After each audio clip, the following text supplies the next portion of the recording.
Good morning once again. Welcome everyone to this conversation. And we're happy to have you all in this conversation, to our participants and to our panel. Thank you very much for making time to be part of this important conversation. And today we'll be having a conversation around sewage diplomacy, and we'll be hearing from our panel what exactly the initiative entails and why it's important and why it matters for Africa and, of course, for the future of African water in advancing water security through wastewater innovation. And I'm really excited to be able to moderate this dialogue because this is not simply just a conversation about wastewater treatment, but it's also a conversation revolving around how we are taking our resources in Africa and how we can be able to collaborate across multiple sectors and, of course, borders. And that can ultimately help us to build a better water sector future. And for the next 1 hour, I would like us to move through a few layers of this conversation. And we start with the science behind this initiative and systems themselves around wastewater treatment. And then we look at the role of institutions and, of course, multilateral cooperation that's bringing the conversation different realities. In Kenya, we also have a panel representing us from Kenya and bringing us the ground realities of how wastewater innovation looks like. And of course, in Africa in general, we want to explore what diplomacy can do in able to advance wastewater innovation. And of course, finally, we're going to step right back and ask all of us what this means for Africa. And of course, to our audience, keep engaged and let us know where you're hearing this webinar from, or rather tuning in. And of course, introduce yourself in the chat box. But before I begin my conversation today, I want also to allow my speakers to introduce themselves within 1 minute and just let us know who you are, which organization you work with, and of course, your expertise around this conversation. I'm Beatrice Wamboy, I'm the coordinator Africa Water Ambassadors, and I look forward to having a very fruitful conversation. I'll be able to get back to the floor, but for now, allow me to just give you an overview of some of the speakers we have in the room. And I'm going to start with Mark. Mark, if you can unmute and introduce yourself, and then you can be able to go right ahead with the next panelist. Yes, hello, good morning and good evening to everybody. My name is Professor Mark Sutton. I'm based at the United Kingdom Centre for Ecology and Hydrology in Edinburgh, Scotland. And among various other things, in looking at nutrient management and nitrogen management, I am the co-chair of something called the Global Partnership on Nutrient Management, which has its secretariat at UNEP. Thank you, Mark, and we look forward to hearing your expertise that brings around the scientific perspective to our discussion. Thank you very much for being here with us. Kevin Odongo, if you can go ahead and introduce yourself. Well, thank you so much, Wamboy. Wamboy is my colleague in Africa Water Ambassadors. Well, I'm Odongo Kevin from Africa Water Ambassadors, based in Africa, Kenya, and I'm part of the secretariat of Africa Water Ambassadors, and we are so much into water governance and policy among the young professionals within Africa at large, and giving a voice to the freshwater and water resource management from both angles, both wastewater and fresh water systems. Above all, we are a young platform organization that gives the young people's voices on how to tackle water issues from different angles. So I think I'll get back during the presentation and what we are doing as Africa Water Ambassadors when it comes to water security and wastewater management. Thank you. Back to you, Wamboy. Thank you, Odongo, and happy to have you here. And I'm hoping our audience are going to have a very amazing opportunity hearing from your perspective as a young person working in the sector of water, but also giving an overview of some of the innovative approaches we can be able to tap into as young people within the sector of wastewater. I'm going to go right ahead to our next panelist, Alex. Thank you. Thank you, Beatrice. Good morning, colleagues, panelists, participants of this webinar. I am Alex Pires. I am a program management officer at UNEP, and I work in the source to sea pollution unit, helping our member states, your countries, to reduce the amount of pollution that it's reaching our rivers, lakes, and end up in the seas and the ocean. It's a pleasure to be part of this discussion today. Thank you, Beatrice. Thank you, Alex, and I look forward to your contribution that will help us to examine how multilateral cooperation can be able to support in this specific conversation and specific looking at sewage diplomacy. I'm going to go right ahead to our next panel. Dr. Carmen, I think she's the only lady in the panel, and yeah, happy to have you. Thank you so much for having me. Hello, everyone. So my name is Dr. Carmen Mazin. I'm a diplomat at the Embassy of Belgium, based in Nairobi. I arrived here 2 years ago, and I'm really enjoying myself in this position. It's been a very interesting learning curve. At the Belgian Embassy in Nairobi, we're also the permanent representative to UNEP. So happy to be here today with all of you and looking forward to the discussion. Thank you, Dr. Carmen, and I look forward to how you're able to explore cooperation as a key tool between countries and institutions, and of course different stakeholders working around water issues can be able to contribute, but also at the same time help us address shared water and wastewater challenges across Africa. And I look forward to your perspective. Well, thank you very much, our panel, for that awesome introduction. And like I mentioned, my name is Beatrice Wamboi, and the coordinator for Africa Water Ambassadors. And of course, I know we have others in the room. Please make sure you're tuning in with us until the end of the conversation. This is going to be a very important conversation. And I'm also aware that this is meant to be an aspect or rather an initiative that not many of us may be familiar with. So I'm going to be able to encourage you to be with us till the end of the session, and please give your questions. Our panel will be able to go right ahead and answer some of them as they take us through the conversation. And of course, if you have any trouble with being part of this conversation in terms of answering questions, the chat box, kindly reach out to one of our hosts and they'll be able to help you.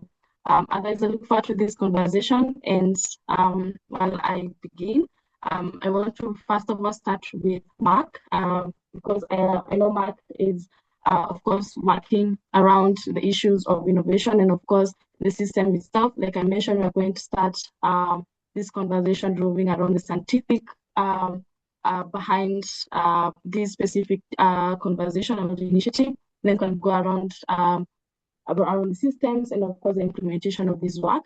So we are going to start with Mark, and before we understand what diplomacy is, I want to start with Mark and just be able to help us paint a picture around why this matters for Africa. And of course, this is very important also for the global community.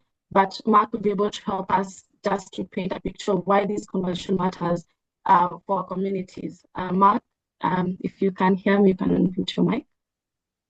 Yeah, thank you very much, Beatrice. And as I say, it is a pleasure to join you. So I'm going to start from a scientific perspective and move towards how can we really mobilize change. And the science is that we have multiple global challenges linking together. Right now, it seems that we have a climate challenge in Europe. Right now, people have experienced extremely hot weathers. We've heard the science reports, weather forecasts of the El Nino changing. Next year's weather patterns could be even more crazy than this year. Climate change is really happening. But life is not only about climate change, and water pollution is clearly one of the issues. And I think the problem I face as a scientist is I see that we have a fragmentation of issues. Managing the world's environment is a complicated thing. So we've tended in the past to manage separately. So climate change is one topic. Wastewater management is another topic. Air pollution is another topic. And we'll all go off into those different processes. And I think my number one message is that these are not separate topics, but they are linked, especially if we want to mobilize change. So let's take the topic of nutrients going down through water. So wastewater, sewage, contains lots of organic matter, lots of nitrogen, lots of phosphorus. It's going into waterways. It's polluting our rivers, polluting our seas. But at the same time, those same nutrients are coming from agricultural systems, are coming from human food chains, and sometimes they get up into the air and they become air pollution, particularly nitrogen becomes air pollution.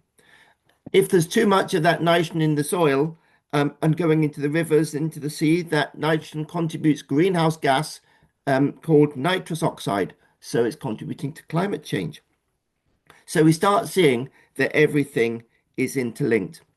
And I think that then gradually changes our perspective. So in the Global Partnership on Nutrient Management, of which I'm working, that's a partner organization of Global Wastewater Initiative. And I'll let Alex say about that.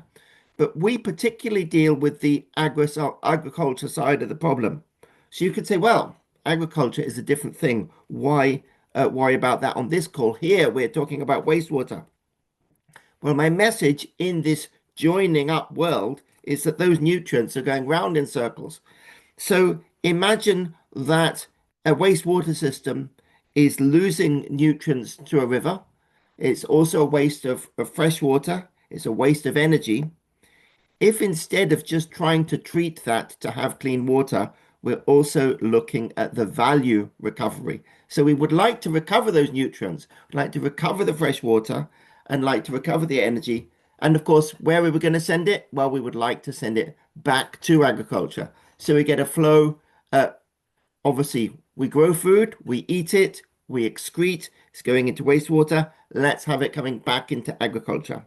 And of course, in the old days, the concept of night soil with a pit latrine, essentially that would have gone back to agriculture quickly. Now that we don't collect much of our wastewater, it's going down into rivers, we're not having that circular system. But that also means we need to redesign our sewage systems. So if I still see in the UK sewage systems being built, they're primarily being built to clean water. They're not yet really being built to recover nutrients, recover water, recover energy. And that is the mindset change that we would like to see. So I'm going to give you a little story now from another part of the world where we're working, which is in the Maldives, in South Asia. And we've been working through the International Nitrogen Management System, which has been supported by the GEF and by UNEP, and through the South Asian Nitrogen Hub, supported by the UK government. And we're now starting a new project with the GEF on the Maldives. And we were looking at an agricultural island, Thodu, looking at its nitrogen flows. A lot of enough fertilizer is brought in to the island. And of course, there's lots of tourists as well as the local people. But the big nutrient flow into the sea is the sewage. Now, until recently, that island had no sewage system. It just had septic tank and small soakaways. The problem was the nutrients were contributing to pollution of the island water lens, giving microbial problems, health issues. So the government gave them a new wastewater system, new sewage piping, but it was not treated. They could not afford to treat it. So instead of having polluted water contaminating the island water lens, it all goes into now one pipe, and that pipe goes onto the coral reef. And of course, the coral reef can suffer as a consequence. So we are now working with a Norwegian technology provider, N2 Applied, who have an approach for using a plasma system. It's like lightning, and the lightning is treating the water. It's killing the microbes. It's adding extra nutrient nitrogen fertilizer. It gets rid of the sewage smell. And the idea is that that can then go back into the feedback onto the island, into agricultural systems. And of course, the farmers need to be happy. It needs to be proved to be safe. That is the testing that will be going on in the next months and years ahead.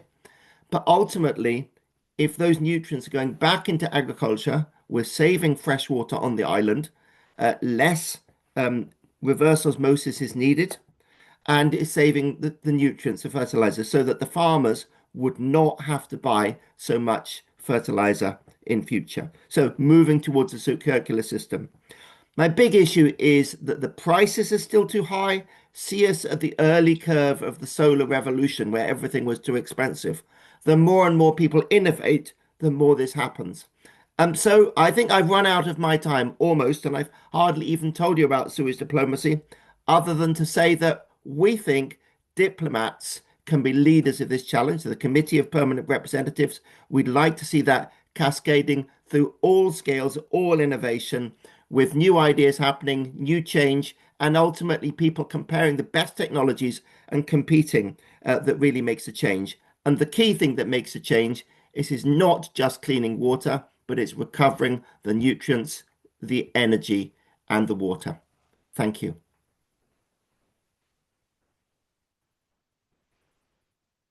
Thank you, Mark. That's really amazing. And thank you so much for painting for us the picture and moving around the different perspective of these systems. And we are looking at not just the technical issue of wastewater, but also looking at the price that we incur in terms of treatment of this wastewater. And we're not just looking at Africa, but of course you've also painted the picture around UK, which I think some of these conversations and issues are of course very global and can be able to understand how different communities, different institutions, and the different sectors in some cases play a very big role in ensuring that we need to advance these specific conversations. And before we continue with this concept, I just want to bring in Carmen, because I'm pretty sure we have an audience that may not be familiar with the sewage diplomacy. And I know, Mark, you've tried to build a picture around it, advancing these specific conversations through CPR meetings. But to Dr. Carmen, and I would like to just bring this to you. And so why diplomacy, and why does diplomacy allows us to be able to achieve that conventional wastewater management approaches that we may not be able to do it? So how can this sewage diplomacy work, and how can it be able to turn around things around this specific sector? Over to you, and we have 10 minutes. Thank you. Thank you so much. Well, to start on your question on sewage diplomacy, this is really a term that I learned from Dr. Mark. So I hope I'll do him honor with my explanation of my understanding of where we're at this moment. Of course, if you ask a diplomat to talk about diplomacy, you'll get a very clear answer on why we are important and why my type of work should be involved in this topic. But let me also start with saying that I appreciate the introduction and the insights of Dr. Mark on exactly on the science of this. The issues that we're facing are interlinked and are global. And I think on the global part, that's where the diplomacy comes in. These issues do not stop at national borders or at administrative borders or anything. Water is a cycle, as we have all learned in school, how it goes in the circles and circles. There's no end point. It never ends, and that's why it's so important to work on these topics with a very sound scientific basis. But I think at this point, as Dr. Mark indicated, we know what to do. We know the science. We know how the water cycles work, how water is used and reused and goes into different ways, how it is used and therefore sometimes polluted. And I don't like to use the word polluted, but how we have to treat it so that we can then use it in other contexts. And I would actually like to start with an example also from my country. So we have very nice water treatment systems to catch the water that we've used and treat it so that it can become usable water again, and more specifically drinking water. But the issue that we have in Belgium is that our citizens don't like to drink water that has been treated. In some kind of way, when we look at water, drinking water specifically, we want it to be clean and pure and come from a mountain and from the rain, and it has to have traveled through the whole ecosystem, the nature ecosystem, for a couple of years before we can even consider it to be drinking water. And that's just, yeah, that's something that's not correct. We know scientifically that water that has been treated up until certain standards is perfectly usable as drinking water. But it's a bit of the branding, let's say. The branding of water as drinking water is very strong. I think that's something we can see also in advertising. When you see advertising for drinking water, there's always pristine white mountaintops. And so that's one of the issues that we have in Belgium currently, is that so the water that has been treated to be drinking water is not being used as drinking water. So what they've done in one region of my country is, so the water that's completely clean, that is drinkable, they're now letting it sip back into the ground, sit there for 1-2 years, and then pump it up again. And then it comes out of the ground, then it comes out of nature, and then people are, okay, sure, we can drink this. This is drinking water.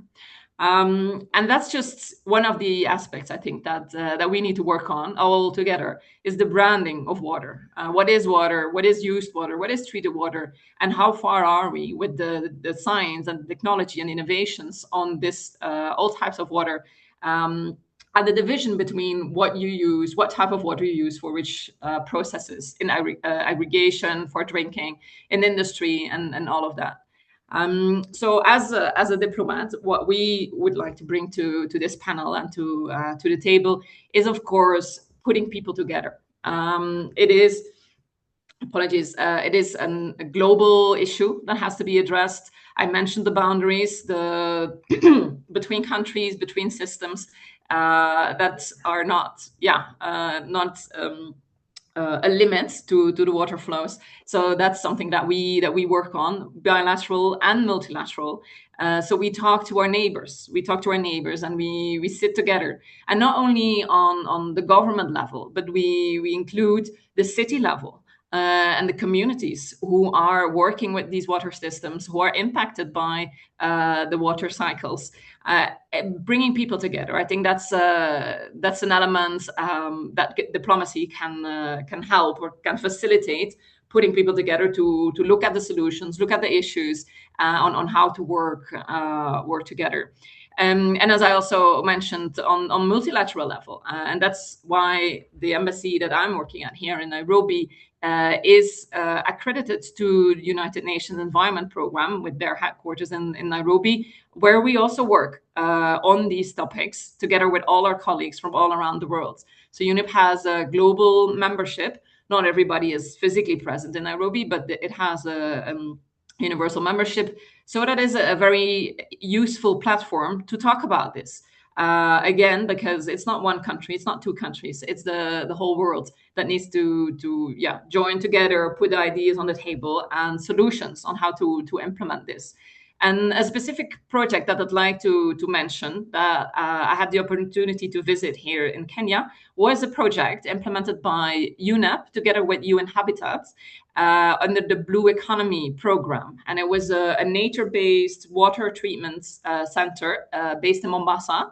And it was located within the community. It was really in the middle of the community, in the middle of the village. And so the setup was being done by UNEP and UN Habitat. But when I visited at that point, they were done. I mean, the setting was there, the infrastructure was there. And now the process was on working with the local community so that they would be the ones deciding on how to use the water, how to take care of the treatment system, and also how to use the water, how to divide the water, the clean water that was coming out of the system. And that was very interesting to see. And I think that's a perfect example of how different partners need to come together to put the innovation together with the funding and with the local communities to create solutions to this this certain issues, because next to the nutrients that Dr. Mark talked about, this is also about security, water security. People need water. People need water to survive, for their agriculture, for their businesses. And with El Nino, we'll see that our water cycles are going to get a big impact in the coming months, coming years. Well, I would say again, right? We've seen El Nino. We've seen what it does to the changes in these water cycles. Additionally to climate change, certain areas become more dry, certain areas become way too wet, and we need systems how to deal with that. In a climate crisis situation, we're not talking about, okay, well, this particular situation could happen maybe once in 20 years. It is happening more often and more severe. So we need to live with those impacts in the drier areas and in the wetter areas.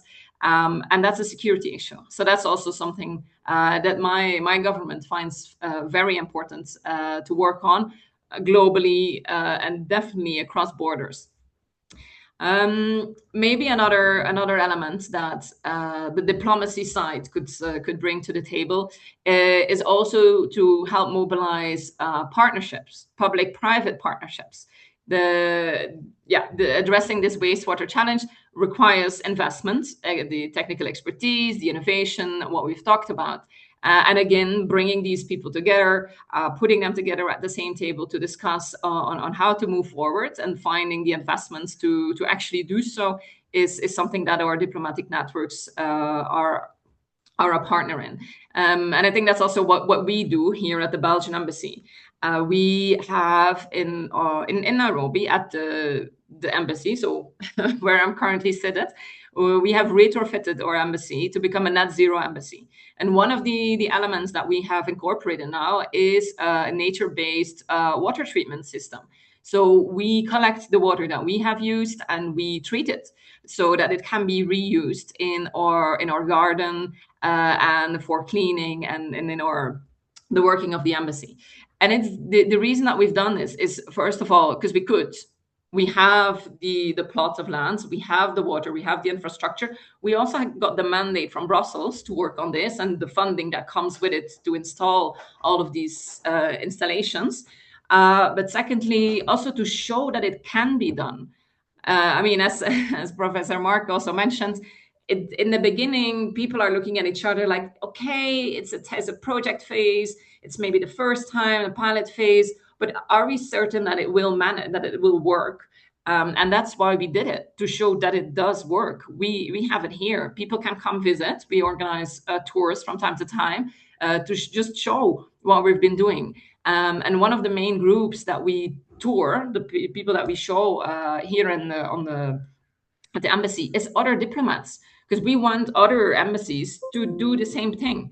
We have it. We've proven that it works. So come and have a look. We'll explain everything, technically, administrative, who are the people that you need to talk to. We'll share the details of our partners so that you can have a look and a discussion on your specific piece of land in Nairobi or anywhere else, if it would be possible to install a similar kind of system.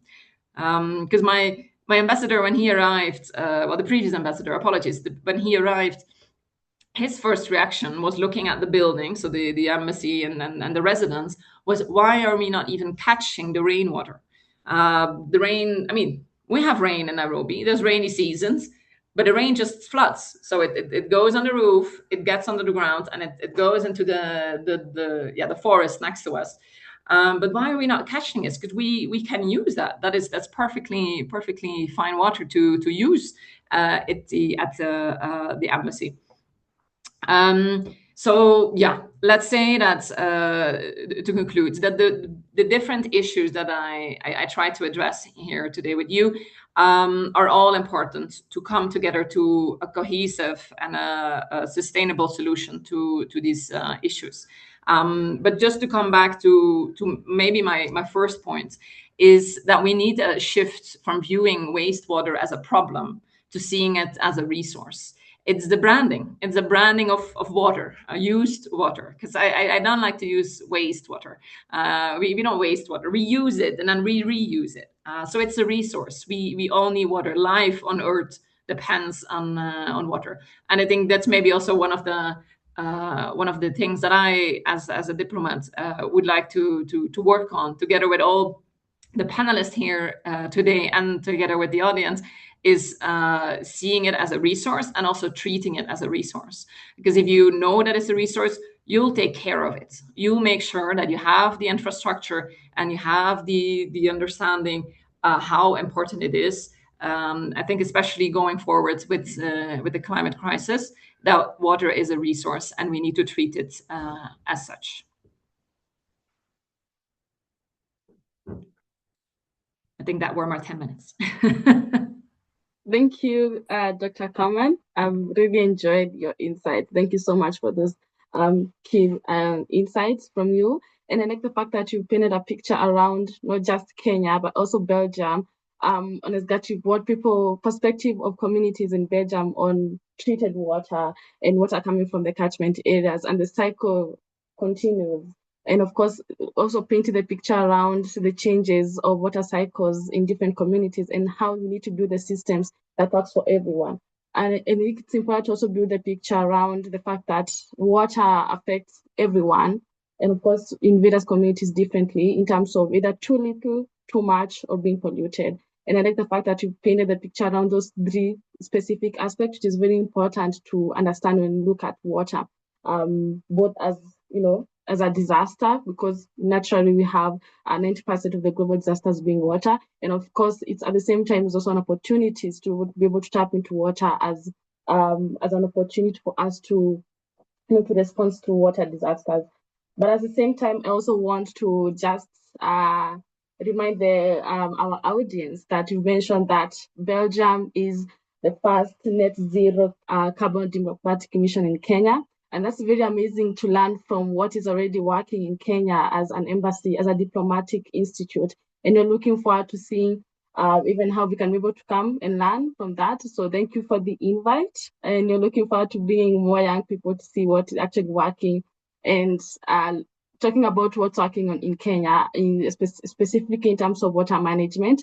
I know Simon Deweni is going to also add to these points, because of course he works within the systems, and of course in Kenya with the Kenya Water Institute, and I know he's going to add on top of your point. And thank you so much for those specific insights. And just to conclude, you mentioned that we shouldn't see water just as a waste, but also we look at it from a resource, because our mindset and the thinking behind wastewater is a beginning of how we are going to tap into this specific resource as an opportunity for our communities. Thank you so much for that. I want to come to Simon.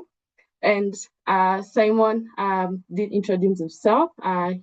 Simon is a lecturer and also a water engineer with the Kenya Water Institute. And I'm going to go right ahead to you before I come back to Alex. So allow me to change our gears a bit and focus on the Kenya wastewater realities. Really love the fact that my last two panelists have built a picture around this specific segment around the global level. But now coming to Kenya, we see how these issues are interlinked. So how can we design wastewater solutions that work, and not just technically, but also within our financial and institutional realities of African communities? Because remember, technicalities are not the only aspect that Africa is also grappling with, but also at the same time, we need the means of implementation for these systems. So how can we be able to work around within our own financial and institutional realities here in Kenya? But of course, you can be able to build the picture on Africa. And perhaps a more difficult question for you would be, if Kenya cannot see everyone, what does genuine Kenya model for wastewater treatment look like? So over to you, Simon, and you have 10 minutes.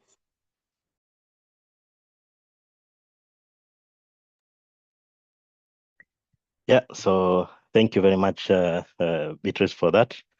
So maybe just also to highlight or a brief introduction. So my name is Simon Deweni. I'm a water and environmental engineer. I'm also a GIS enthusiast. So apart from that, apart from teaching, I do a lot of modeling and surface water modeling in terms of flood modeling and rainwater harvesting feasibility mapping. So I also do capacity building of water sector practitioners and both the already people who are working in the water sector and the young professionals who want to learn about water engineering and all the fields in water. So in Kenya Water Institute, maybe what we do, we have three main mandates. That is one to do training. We also do research and capacity building, and we do consultancies in the water sector. So back to the main question, maybe just to echo also what has been mentioned by the first two speakers. The wastewater challenge is more global, and I think the perspectives are almost similar here in Kenya, what is being experienced in in other countries. So to the main question about how can we design the wastewater solutions that work, just not technically. Maybe first off, it is good to understand that in Africa, sometimes we design our wastewater systems around what is technically possible rather than what can be realistically financed, operated, and maintained over the lifespan of that wastewater system that we are developing. So we need to really understand that a treatment plant really needs to meet its design specification. But if, for instance, the water company cannot afford the energy costs, buying the parts which break down, getting skilled operators who can do the routine maintenance, then the systems will eventually fail. And that is the challenge that we are facing here in Kenya. But it's good also to mention that we have the water development works here in Kenya who are really doing a good work in terms of developing the infrastructure for managing the wastes. And other than that, they also do capacity building of the practitioners within these areas to run and manage this infrastructure. So in essence, I would highlight 5 main principles when it comes to the design. So the first thing is that we need to design the design for the local. It needs to be designed for the local context. So that means if you're designing a wastewater facility here in Kenya, we really need to ask how much wastewater is being generated, or what is the quality of that wastewater, and do we have the land, the energy, and are the water resources also available now to absorb the waste that we're going to release into the environment. So all this means that we need to design wastewater treatment plants that are fit for purpose rather than just technologically driven. Now, the second issue that really needs to be considered is the entire life cycle and not just the construction, because you might do a very nice wastewater infrastructure facility when you're developing infrastructure, but you also need to focus heavily on the capital investment. We also need to begin testing after commissioning of the project. Who will operate this system? Who will pay for the electricity bills, and who will maintain the pumps? And that is where our water companies are really doing a good job, because they're really managing the waste that we're generating in our cities, despite maybe the fact that where we are really having an underserviced coverage of the wastewater coverage here in Kenya. Because at the moment, I think only Nairobi has around 50% of the population covered by a sewer network system. That means the rest of the population do not have connection to the sewer systems. Now, the third point maybe is we also need to ask ourselves where we need to develop viable financial models. And I think this has also been mentioned by the previous speakers. We need to really come up with financial models that are viable. And this requires a sustainable revenue model, We cannot really rely entirely on the capital grants that are being given, but we also expect that our water companies, with the limited revenues that they have, they can also sustain the systems. That means they need to come up with innovative ideas, or like resource recovery, like it was mentioned earlier, so that you could generate some revenues, and not really just looking at the wastewater purely as a cost or waste disposal problem, but seeing it as an economic resource. So that's where now issues like water, nutrients, organic matter, and in some cases energy can really be recovered in our wastewater treatment facilities. Now, the fourth element that I really also want to look at when it comes to our designs is we need really now to strengthen the institutions and people, not just the infrastructure. Because one thing we normally say, especially here in Kenya Water Institute, the infrastructure might drive the waste and even maybe the water supply, the water resources. You can move the waste and the water from one point to another using infrastructure. But you really now need to empower the people who are running this infrastructure to have the relevant competencies and the relevant knowledge and technical expertise to manage these systems, be it the water systems or the wastewater treatment plants, so that they could be able to run efficiently. So what this means is that capacity development becomes really critical if we really want to manage wastewater here in Kenya. And that's where KW, we really do a lot of capacity building of practitioners, not just experts, but we also go beyond experts, and we do community outreach. We go to schools, we go to the communities, we go to county assemblies. We really empower everyone from the skilled persons to the local people in the villages.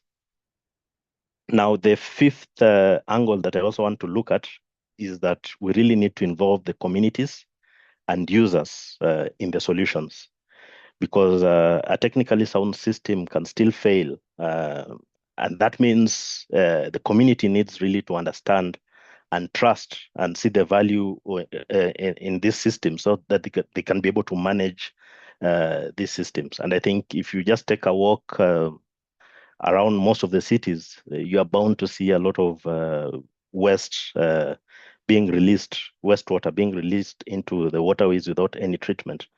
And maybe a shocking revelation could be that, according to the WASRB report that we have, issue number 18, we're only saying that only 10% of the waste that we generate is actually safely disposed. That means 90% goes into the natural environment without any treatment. So that means we really need to involve the communities, because these are the people who would interact with this waste, and they could be able to now to give some solutions which could help now minimize the risks.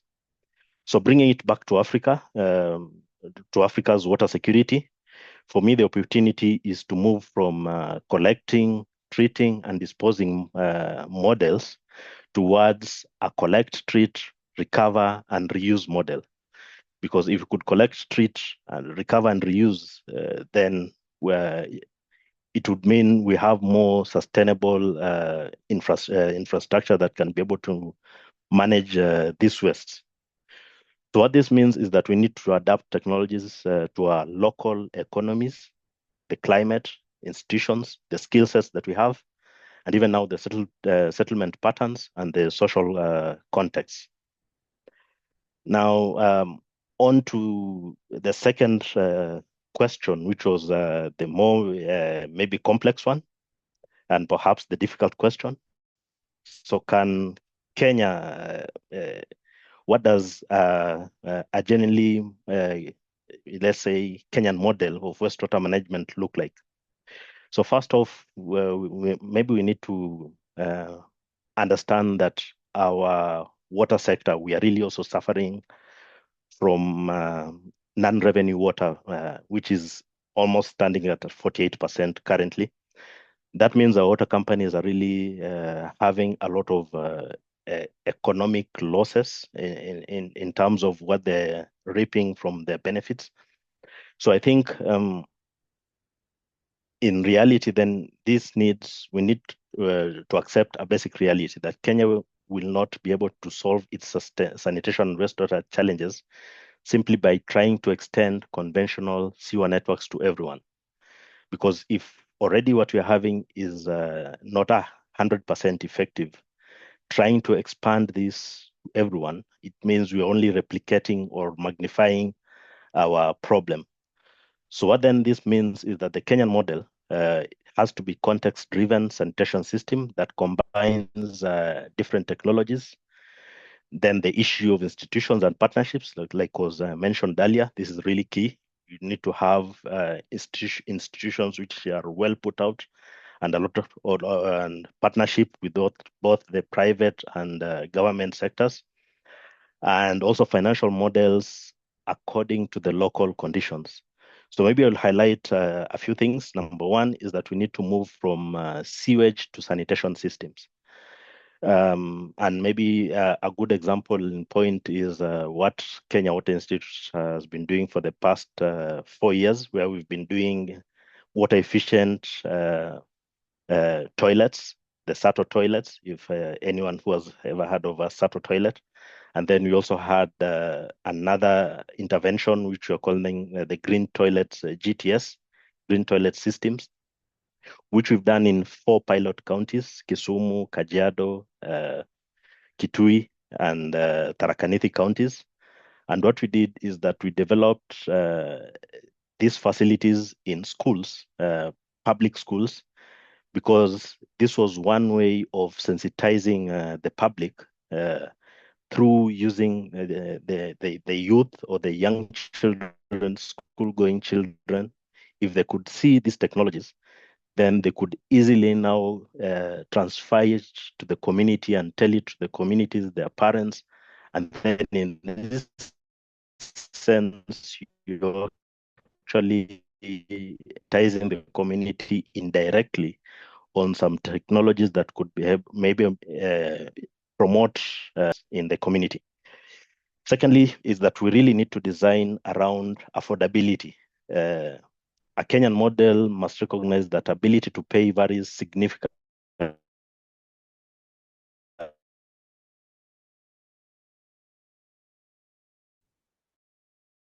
People might not even afford to buy clean water. How do you pay for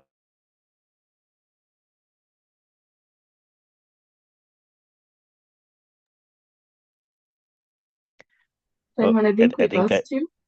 yeah, I think my network dropped at some point, but I think I'm now Yes. back on. Yeah. Yes, just 2 seconds. Yeah, We 2 lost seconds. it. So I was Yeah, saying that we really need also now to look at design around affordability, so that in terms we are looking at the community, the people able to pay for these services. And then and thirdly is that we really need to look at decentralization of wastewater treatment in Kenya. Because remember, at my start, I said we could not really expand the coverage. So that means we really need to look at decentralization of the wastewater facilities, so that we be able to now to conserve the environment. And this requires a lot of partnerships, a lot of innovative thinking, so that institutionalization to do this decentralization of wastewater management in Kenya. Fourth, we need also to look at the wastewater and economic resources that we have. What value can we recover from the wastewater? Issues like water reuse, biogas, nutrients, organic matter, and other resources, depending on the treatment system and the end use. And the fifth and last, I think, we also need to invest in people as much as the infrastructure. Because if we make the people aware the role they play in terms of waste management, creating awareness through partnerships, and I think that's where also the dialogue really becomes really important. so that we really create this awareness and build the capacity of people through dialogue, through partnership, and through investments. So I think that's it for me. I hope I didn't take up a lot of time. So back to you, Beatrice. Thank you, Simon. You did very well, and thank you. Given the technical hitches, I think, yeah, you did manage quite well. And thank you so much for painting the picture for us around the wastewater system in Kenya. And I like the fact that you really tried to be able to build up on those two questions that I did ask, and just want to maybe elaborate further on maybe the kind of financial model we need as a Kenya when it comes to building a system that works for us within the realities of Kenya.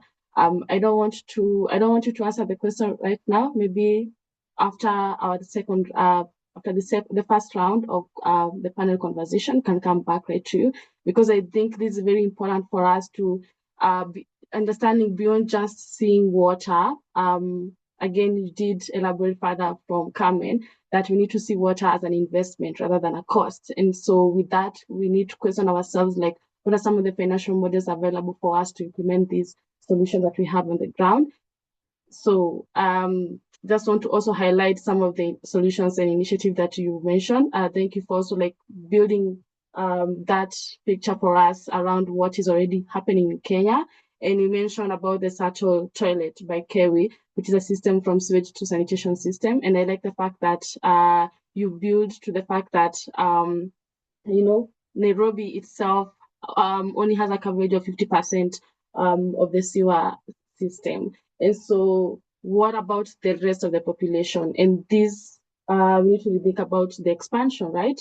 And so again, coming back to your question, while you think about expanding these systems beyond the 50% of the Nairobian, what about the financial model? What about the capacity that we have as a city? Remember, we are also grappling with the issue of overpopulation in Nairobi, which also, of course, bring us to a point of less capacity to be able to respond to the increased population within Nairobi. But as I build up to the work that you've mentioned, I'll come back to you as you also be able to build the picture around the financing model available for us to be able to build or rather expand on the current sewer systems in our communities.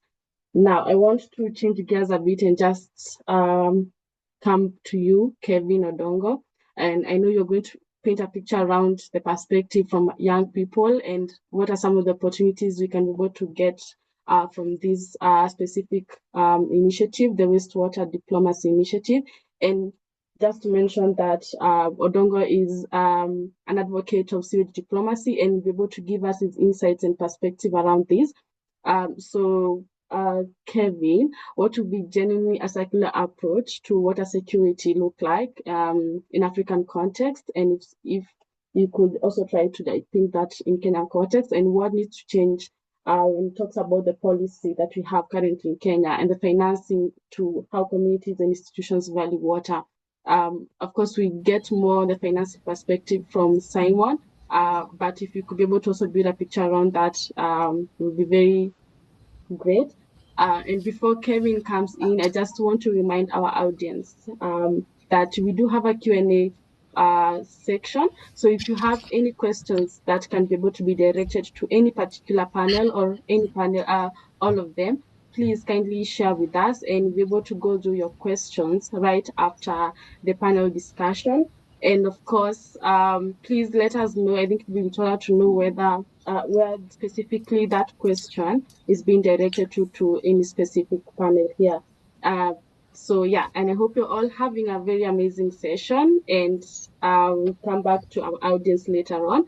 And now, without further ado, I want to come back to you, Kevin, so can be able to take us through the next step of this discussion.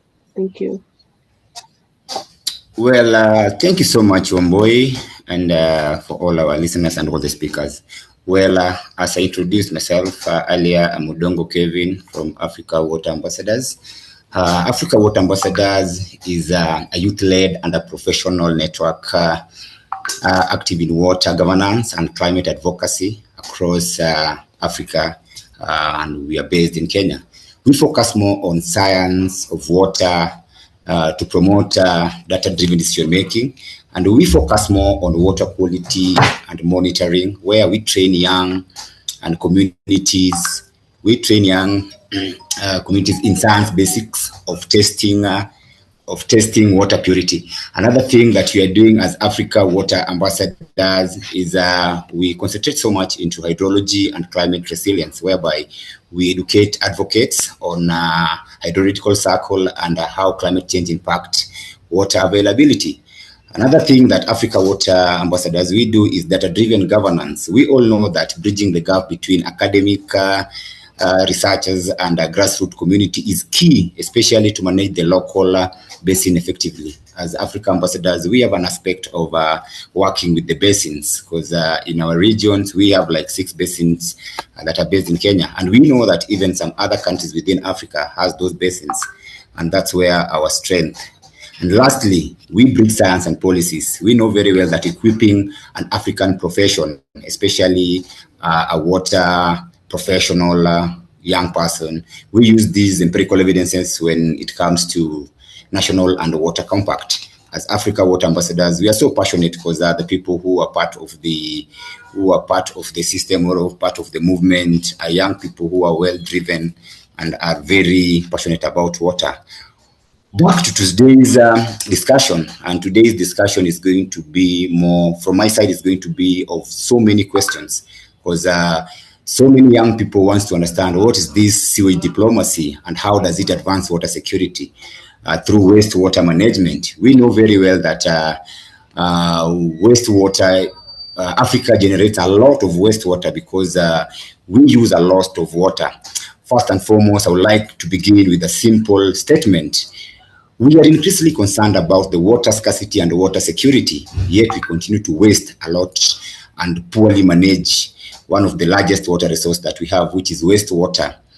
And we talk about water security, but we always focus on increasing water supply and protecting rivers, especially as Africa Water Ambassadors. We concentrate so much into protecting rivers from the catchment, because we believe that water doesn't come from the tap, water comes from the catchment. But what we should be asking ourselves is, what happens to the water after we have used it?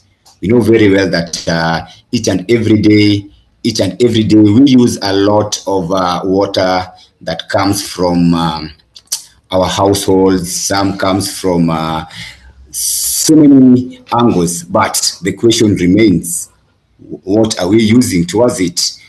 Another thing that we need to ask ourselves is, every drop of water that enters our house becomes waste. If we treat it as a waste, we are losing. And we know very well that wastewater has a lot of economic opportunity, which, if well used, will not be passing through a lot as Africa. We know that Africa has a lot of challenges when it comes to water. We are a stressed continent when it comes to water issues. So my first question: why has sewage remained outside the mainstream water security conversation?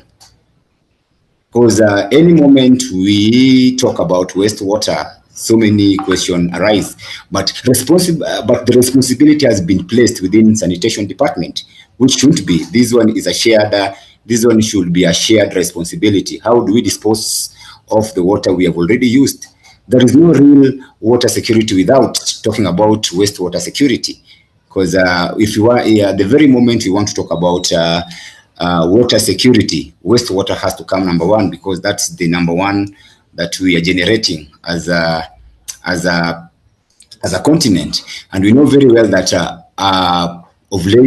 not of late, so many things that we have always been doing, we've been disposing this wastewater rather than giving it another chance. So in my view, poor wastewater management is not simply a sanitation failure. It is a water security failure, and not from Odongo side or from Africa Water Ambassador side, but this one is all angle side. So we have the journey is still there for us to try to make use of it. The next question is, what are we losing by treating sewage only as waste? We know very well that this wastewater can give us so many things. First of all, it gives us water. Treating wastewater can potentially support we can support our agriculture sector. The very moment we have enough water, our agriculture sector will not be passing through a lot of challenges. And we know very well that, again, the more we treat this wastewater, though at the end of the day, we don't need to call it wastewater. As Carmen said, this is a resource that needs to be taken care of. The very moment we are not using this wastewater constructively, we are losing a lot of nutrients. We know very well that wastewater contains a lot of nutrients, especially the nitrogen and phosphorus, as Mark talked about it. With appropriate treatment and safeguarding, this can potentially be recovered and be reused rather than discharging it into the water bodies. And we know very well the effect of wastewater, especially when it gets to our water bodies. They contribute to a lot of eutrophication, a lot of pollution, a lot of loss of biodiversity, just to mention a few, but we know the effect of discharging this wastewater to our water bodies. Another thing we know from if we maximize or when we use this wastewater nicely, it has some energy aspect of this. We know very well that wastewater treatment and resource recovery can create renewable energy, especially when it comes to biogas and especially biogas, which can support our household, especially when it comes to energy or when it comes to supporting our cooking dynamics. And finally, we lose diplomatic opportunity. These, by the time I met Mark during the UNEA, the previous UNEA, we attended a panel discussion that was talking about wastewater, and that's where we came to realize that this is not a one-person discussion. We saw that diplomatic opportunities are in it, and I shared with my team from Africa Water Ambassadors, and we saw some essence in it. My another question is, because I said earlier that this one is a question discussion. What do we mean by sewage diplomacy? Perfect. This one really. But the day one when I heard about sewage diplomacy, I heard so many things that were running out in my mind, and I was asking myself, what is this sewage diplomacy? At some point, we were joking with the team from Belgium, team from UK. Sewage. At some point, Mark called it. This one is a poops diplomacy, whereby it was bringing a lot of conversation. But for me, sewage diplomacy is about moving wastewater from margin of policy discussion. And we know very well that diplomacy is fundamentally about building cooperation around shared challenges. We know that water has no boundary.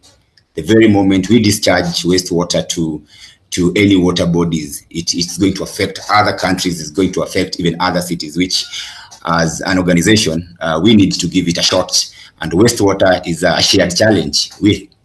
In all the conversation that we've had from our previous speakers, we've seen that this wastewater, if poorly managed, it becomes a challenge to each and every person. It pollutes our rivers, and at the end of the day, it's going to affect us all, contaminating, especially during our ocean conference that happened, the first African Ocean Conference that happened in Mombasa some few months ago.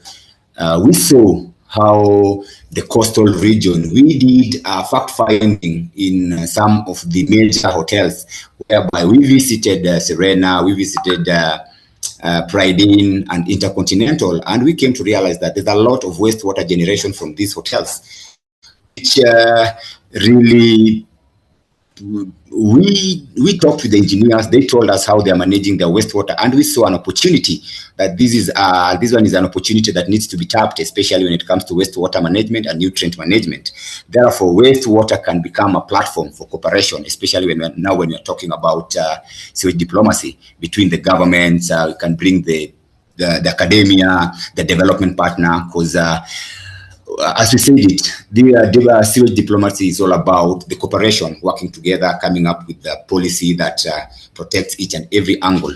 we know very well that wastewater can become a bridge between water security and other global agendas. We know very well that wastewater sits at the intersection of major global challenges. One of it connects water security with food security. We know very well, as I started earlier, that Africa, when it comes to food security, it's a big deal. Why? Because how we are managing our water, because we depend so much in our rains, but the very moment when we give a good shot to our waste water and we give it a good treatment, at the end of the day, our agriculture sector is going to get a plus from it. Another thing, it connects water with energy. I will not talk about more on that because we know very well. And even before I proceed, as we are talking, we know very well that World Water Week is ongoing in Stockholm, Sweden. I'm in Sweden. As we are talking now, I'm in Sweden, though I'm attending online. But mentally, I'm there because I'm following all the proceedings on how water security is really affecting our global agenda. And lastly, we know very well that it connects water with sustainable development. We know very well that this sewage diplomacy, it has so many nexus in it. That's the reason why this conversation is key. And we really need to approach it as young people, and especially with all our diplomats, because this is a conversation that needs to be approached with all angles or with everybody in it. We believe that what should change? What should change when it comes to water security and wastewater management? First of all, we know very well that we need to shift this conversation from waste to resource. We should not be viewing wastewater as a liability. We need to change the narrative around sewage. Wastewater is not simply something that to get rid of. It contains so many. We've seen that wastewater has a lot. Apart from water, it has other three agenda. It has other three important aspects in it. Second, we need to shift from treatment to resource recovery. We should not only treat wastewater to dispose, but we should treat it to recover some resources in it. I believe our ambition should not stop at treating wastewater to meet discharge standard. I believe that one is well explained, whereby technically and environmentally we should also explore some importance of this wastewater. Thirdly, we need to shift from isolation institution to collaboration. We've seen the power of sewage diplomacy. It's all about cooperation. We need to bring people like Carmen from Belgium Embassy. We need to bring people like Costa Rica, who are so much into wastewater management. Again, we've seen even the Romania, and Kenya is so blessed when it comes to these embassies. I believe we have good working relationship with all the diplomats, especially according to statistics. Show that Kenya is one of the countries that has so many diplomatic missions in this country, and we need to capitalize on that, especially as young people, because this one is an opportunity that needs to be taken care of, and we need to maximize on it. Because as young people, this is a platform that we need to bring all the innovation, all the good educative, because we know that Africa, we have good brains. And we are so blessed as Africa Water Ambassadors, because the young professionals there are so much perfect in whatever they're doing when it comes to water resource management matters. So last but not least, call to action. After everything, we need to come up with some action that needs to be done. First of all, let me conclude with one thought. We cannot solve water scarcity simply by finding more water while continuing to pollute water that we have. No. We need to do something when it comes to wastewater, because I believe that the more we give wastewater a shot, we are going to support our water security. Because at the end of the day, this wastewater can go along in supporting will go along in supporting so many things when it comes to water security. We've seen that it will end up supporting our agricultural setup. It's going even to our cooling systems. We know very well that Kenya has some part of the arids, and a percentage of countries who are the good percentage countries who have the desert, good percentage in their countries. But if we maximize on making use of our wastewater, I believe we are going to help in solving some these water crisis issues. And again, we can become part of our water security strategy rather than remaining at the end of sanitation chain. We should not leave this wastewater conversation to the sanitation Department of Sanitation conversation. This should be an area that needs to be maximized by the young people, especially the current young people, because we've seen that young people have so many ideas, and the more they bring them together, shared, and they come together, make good partnership with the diplomats or with the development partners, I believe we are going to get it right from a good angle.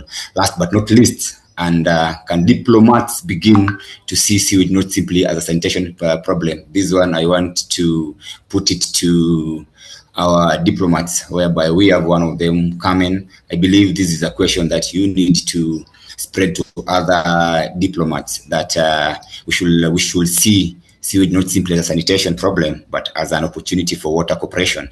Because when we were having conversation with your the former ambassador, we've seen that he was a champion and he was ambassador. He was ambassador for Sewage Diplomacy, and we've seen that in the embassy, you guys have a practical waste management entity, which is a plus to your embassy. And we believe that your embassy, through the young platform, can be replicated to other embassies, which we believe that it's possible, especially with the forthcoming reception. I believe we are going to continue with the conversation and to see how young people are going to support this conversation. So, Omboy, I believe it's very important for us to capitalize on this conversation. Yes, thank you so much for those remarks, Odongo. And I like the fact that you started the conversation moving around what's already working in Kenya, especially coming from a young person, and what young people are doing. And this is something that resonates very well with Africa Water Ambassadors through some of the projects that we are doing in terms of monitoring nutrients pollution. Just to mention, we are currently implementing a project called Youth Voices for Water, which Odongo mentioned. We are integrating citizen science and community-based monitoring to be able to assess the impact of nutrient pollution in our rivers. Most of the wastewater are coming from some of the communities that do not have sewer structures or connections go directly to our rivers, and this is some of the initiative that shows communities are not just not only just observing, but we are also taking data and monitoring what is actually happening. And we just want to see building from that. Odongo, thank you for building a picture around community-generated data. And we want to, ask ourselves in terms of this data, what exactly are we getting from these community-generated data, and make sure that the knowledge that communities are generating can be able to support in advocacy, and not just on a national level, regional or global level. And this is why I want to bring UNEP on board to be able to paint a picture around multilateralism and integrating community data into these global processes. And I want to bring in Alex. Alex will be able to paint a picture around the existing multilateral institutions that are helping us to build the case around the importance of wastewater, and just to be able to integrate this agenda in very many conversations at the global level processes. And Alex, I want to bring in you, but before that, I just want to mention that you do have some questions for our panelists that are coming in. And before we go right ahead into the Q&A, I just want to give a few minutes just to our audience before our panel are able to finalize on the conversation to send in your questions, and we'll be able to have like 5 minutes or so from the panel to be able to give their feedback with the responses from your questions. So Alex, one question to you, and I hope we have the time. Sorry, because I think being the last panel, maybe that there might be an issue of limited time, but I hope we can be able to answer some of the questions that we have. So are existing multilateral institutions sufficiently equipped to deal with wastewater as water security and a cooperation issue, or do we need to rethink around how wastewater is represented within the global water agenda? And perhaps building on that, what do you think is actually working through multilateralism today? And what are we seeing corporations successfully translating some of these actions we have, or rather some of these actions that are being shared by our panel on wastewater? We've heard from Belgium, we've heard from UK and Kenya as well, but necessarily that does not mean that everything is working. So where exactly are the gaps? So over to you, Alex, and I hope you have enough time to be able to respond. Thank you. Thank you, Beatrice. It's a pleasure. We have 10 minutes to close that webinar, so I will try to do my best. I suggested that the questions that arrived for us to answer in written to the participants, otherwise we're not going to have time for both. So building on what we just heard from Mark, Carmen, Simon, and Calvin, yes, there are things that can improve in our multilateralism, but the multilateralism already brings several of the solutions. Your countries, my country, all the countries that were discussing how to prevent and reduce pollution to reach the oceans created 30 years ago the Global Program of Action to address land-based activities impacted marine environment. Through that global partnership, it was created the Global Wastewater Initiative, the only global network that brings together actors working to bring solutions for wastewater, not as a problem, but as solutions, as it's written here. The Global Partnership on Nutrients Management, which Mark is the co-chair. And again, it's unique in its space, and it's the place where science, knowledge, private sector, international organizations, NGOs, universities, everybody comes together to discuss possible solutions there. Having said that, multilateralism for sure can improve. And we're going to have a good opportunity in December this year at the UN Water Conference in Abu Dhabi.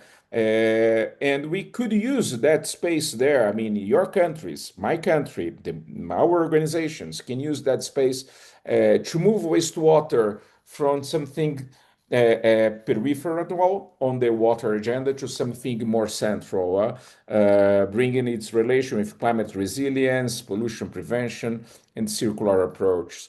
But let me go back, and I'm looking here at the time. Let me go back for what Carmen said. I believe that was quite interesting, Carmen. Yes, if you take a glass of water and tell people that, well, this was sewage 2 days ago, would you drink it? Most people would think twice. And we did that same question in December last year at our United Nations Environmental Assembly number 7, where your ambassador were present, where Mark was there present also. And we asked people, if you knew that this was wastewater 2 days ago, would you drink it? And then some people raised their hand, said yes. Others said that no. So I'd say, well, maybe if I trusted the government.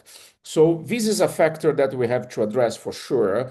But there are already amazing examples. If anyone goes to Namibia, the capital, Windhoek, or goes to Singapore, the whole country, and you drink water there, and you can drink water from the tap. Having said that, you can be sure that you're gonna be drinking treated wastewater.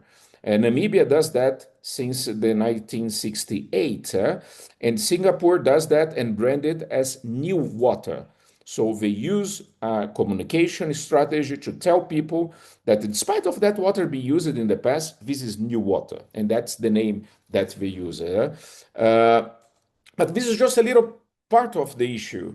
The potable use of treated wastewater should be done really in moments where no other source is available or economic beneficial. There are other more relevant uses like irrigation, industrial reuse, landscaping, groundwater recharge, guarantee good environmental flow. And we're just talking about water. Actually, wastewater is a package of valuable resources that are there. It includes nutrients.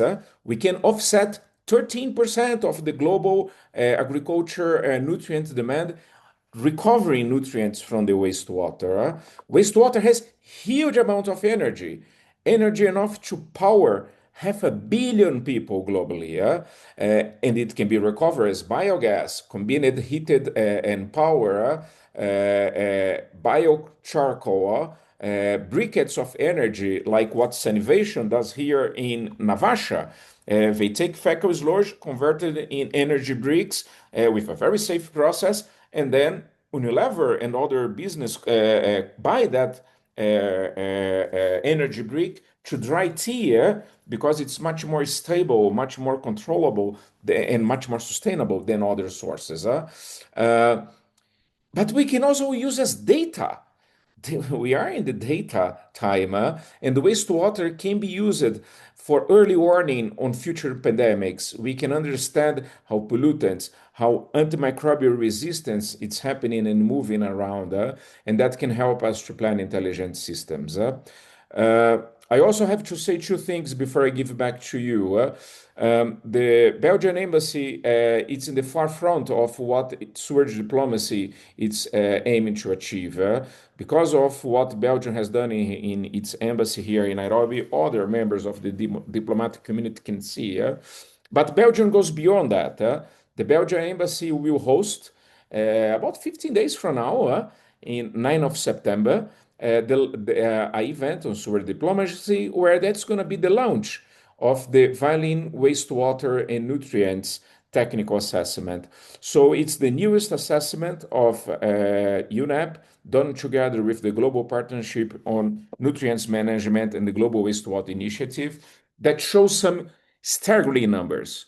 So first, the hidden cost of food system pollution ranges around $10 trillion per year.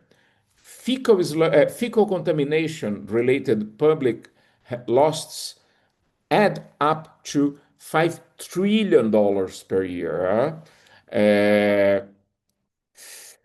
AMR related costs could reach 300 billion by 2050.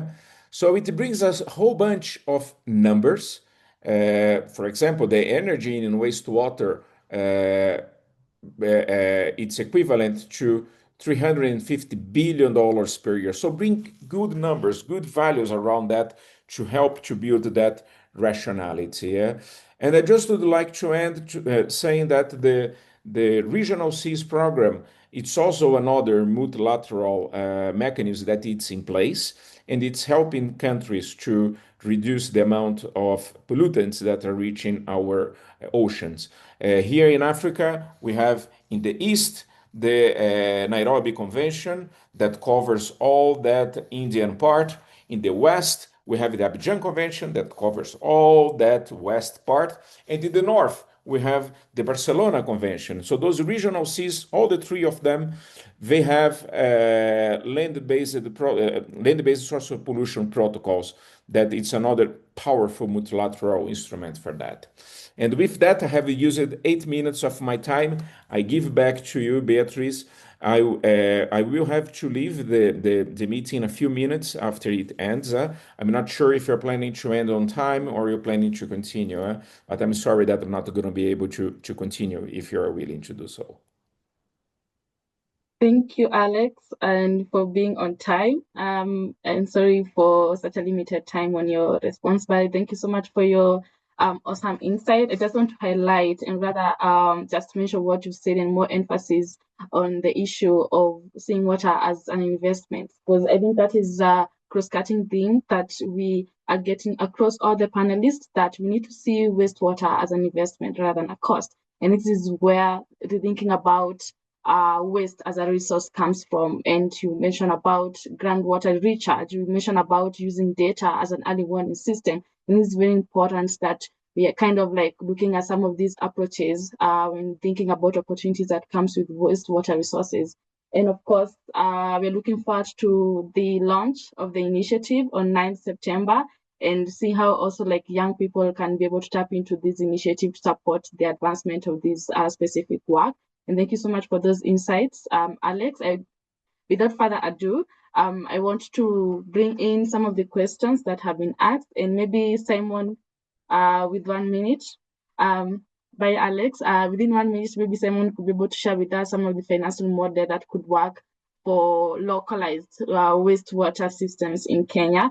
And of course, as you think around that, we did have one question from it's an anonymous question. So thank you for clarifying that. I had a question in mind on how day in, day out in Kenya keeps building and building. I think this is mostly specific to Simon. More populations, but not additional sewers, and nothing is changed. And in the sewer systems and other technologies available and affordable at the same time. Because mostly this shows up during rains and of course manifests as floods. That's one of the questions, or rather a remark that is coming from your question. Otherwise, we don't have any other question for our panelists, but if you wish to send a question, we may not have enough time, but we share our email in the chat box and be able to get back to you when we can draw a panel. So back to you, Simon, and then to be able to come in for another questions from the audience.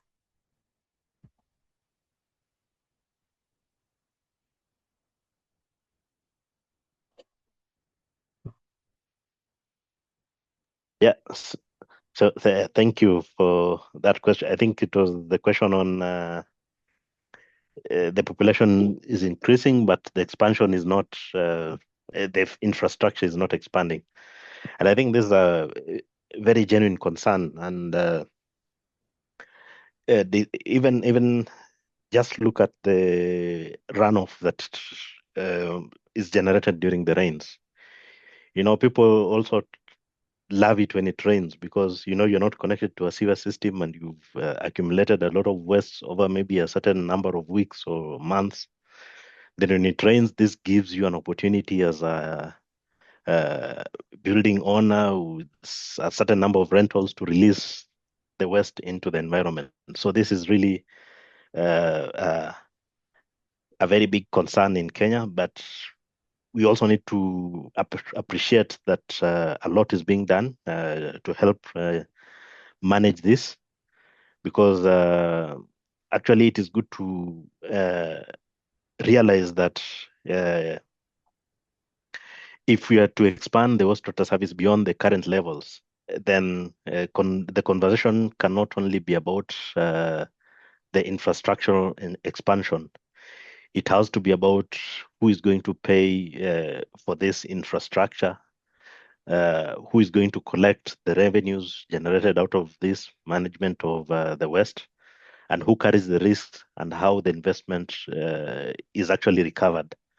So one of the things could be we could set up some cost reflective tariffs with a targeted social protection, so that the tariff should not be the same for all users. We really need to realize that some people maybe may not be able to pay for the services, the wastewater services, but the water and sanitation tariffs need to cover the operations. It needs to cover the maintenance costs, and where feasible, contribute to infrastructure expansion. So it is good that in Kenya we have the Water Services Regulatory Board, which sets up these tariffs, and they have a very clear framework which already recognizes that cost recovery, issues of cross subsidization and infrastructure expansion are important when you're developing that tariff.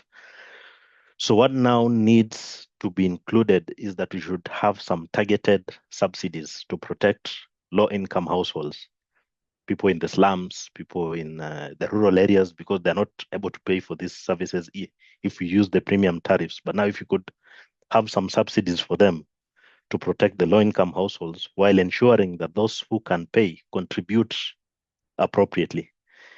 Another model for financing could be through public-private partnerships for infrastructure and resource recovery, where we could have government and utilities partnering, and private sectors can bring in the private capital and expertise, because this cannot be really, if we really leave this to the government, then it is not really possible. But if you have the PPPs, private public partnerships, then the private sector can bring in capital and expertise in areas such as wastewater treatment, fecal sludge management, wastewater use, biogas and energy, and other issues of decentralization. Then we could also have some form of, in other scenarios, blended financing, especially in low-income communities, where we could have some loans and grants being given to the private and some private investments. Then another way of financing this infrastructure could be through wastewater as a resource business model. And this is perhaps the most important shift, so that instead of asking how much will it cost us to treat the wastewater, we could ask what value can we recover from this wastewater. And one intervention that we are doing, for instance, at Kenya Water Institute is, I remember I mentioned we have the green technology system that we are putting up for, it is both used for training purposes and community awareness, where we are really harnessing the poop, separating the urine from the feces, and then the urine can be used for other purposes, but then the feces, we've created some dry beds where it is dried for some time, and then it is used as human manure to do agriculture and promote now income generation through agriculture by promoting the products that you get, maybe the reaping that you get from agriculture. So beyond the expansion of wastewater infrastructure, it is not just simply a question of finding more money to expand the infrastructure, but it is about designing some financial models that can match the technology. Can they also match the users of this ability to pay and the value that can be recovered from the wastewater? If you can really make wastewater financially viable and not just technically viable, then we have a much better chance of scaling sanitation across Kenya.